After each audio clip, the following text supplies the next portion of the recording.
Pernahkah kamu bertanya-tanya kenapa kanker disebut salah satu penyakit paling mematikan di dunia? Apakah kanker itu musuh yang menyerang tubuh kita? Atau sebenarnya ia adalah bagian alami dari proses tubuh yang salah jalan? Mari kita kupas satu persatu. Secara sederhana, kanker adalah penyakit yang muncul ketika sel-sel dalam tubuh kita tumbuh di luar kendali. Normalnya tubuh punya sistem canggih. Sel tumbuh, berkembang, lalu mati sesuai waktunya. Tapi pada kanker, sel ini membangkang. Ia membelah tanpa henti, tidak mati, bahkan menyerang jaringan di sekitarnya.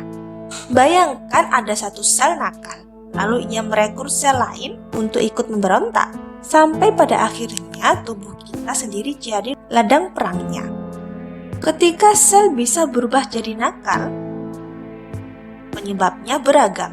Bisa dari faktor genetik, warisan dari orang tua tentunya.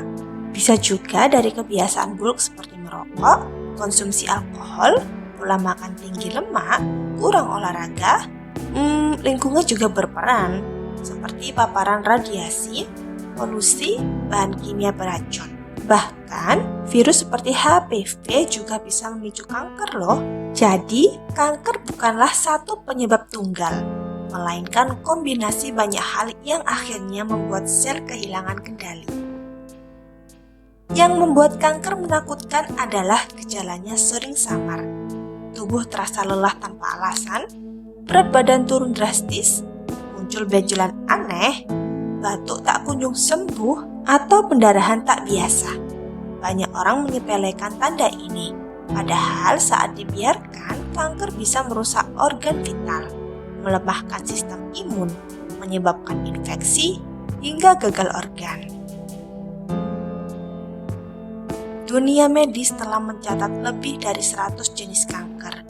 Beberapa yang paling sering kita dengar antara lain kanker paru-paru, biasanya menyerang perokok, gejalanya batuk kronis hingga sesak napas. Yang kedua ada kanker payudara, yang sering menyerang wanita, ditandai benjolan atau perubahan pada payudara. Lalu ada kanker serviks, erat kaitannya dengan infeksi virus HPV. Ada juga kanker hati, yang berkembang diam-diam sering baru terdeteksi saat stadium lanjut. Ada juga loh otak terkena kanker, tentu saja menyerang pusat kendali tubuh, menyebabkan sakit kepala parah hingga gangguan saraf.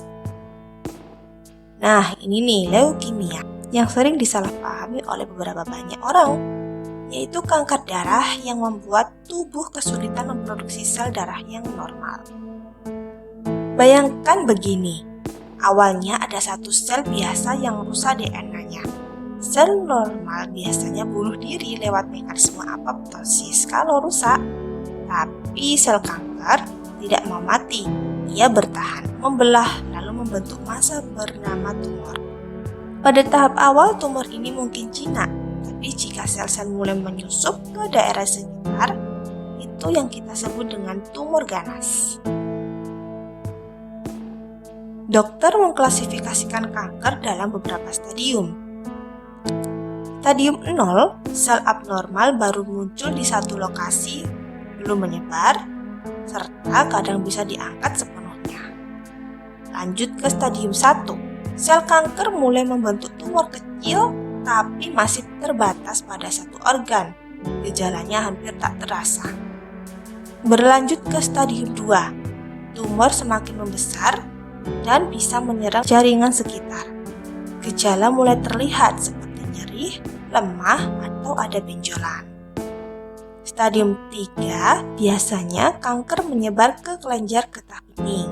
Pada tahap ini tubuh mulai menurun drastis. Yang terakhir, stadium 4. Kanker sudah bermetastasis. Artinya sel kanker berpindah ke organ lain seperti paru-paru, otak, hati, dan tulang. Ini yang sering dianggap tak bisa diselamatkan. Gejalanya parah, seperti nyeri tak tertahankan, tubuh melemah, dan kualitas hidup menurun. Apakah kanker bisa disembuhkan? Jawabannya tergantung stadium dan jenisnya. Dunia medis punya beberapa metode. Dokter biasanya mengoperasi dan mengangkat tumor atau bagian organ yang terinfeksi. Bisa juga ditangani dengan radioterapi menggunakan radiasi untuk menghancurkan sel kanker. Yang paling sering dilakukan ialah kemoterapi, yaitu dengan menambahkan obat khusus yang membunuh sel kanker, meski efek sampingnya juga berat. Ada juga dengan cara imunoterapi dan terapi target, yaitu teknologi baru yang memanfaatkan sistem imun tubuh untuk melawan kanker. Oke, selain medis, banyak orang mencoba terapi alami, seperti menjaga pola makan, olahraga, meditasi, dan konsumsi herbal. Namun, ini lebih cocok sebagai pendukung, bukan pengganti terapi medis. Intinya, deteksi dini adalah kunci. Semakin cepat ditemukan, semakin besar peluang untuk sembuh. Kanker memang terdengar mengerikan, tapi pada dasarnya ia lahir dari tubuh kita sendiri, dari sel-sel yang salah arah. Inilah kenapa kanker bisa menyerang siapa saja dan kapan saja. Jadi pertanyaannya sekarang, apakah kita siap melawan atau membiarkan sel-sel nakal itu menguasai hidup kita? Jaga pola makan hidup sehat, lakukan cek kesehatan berkala, dan hormati tubuhmu. Karena tubuh adalah rumah terakhir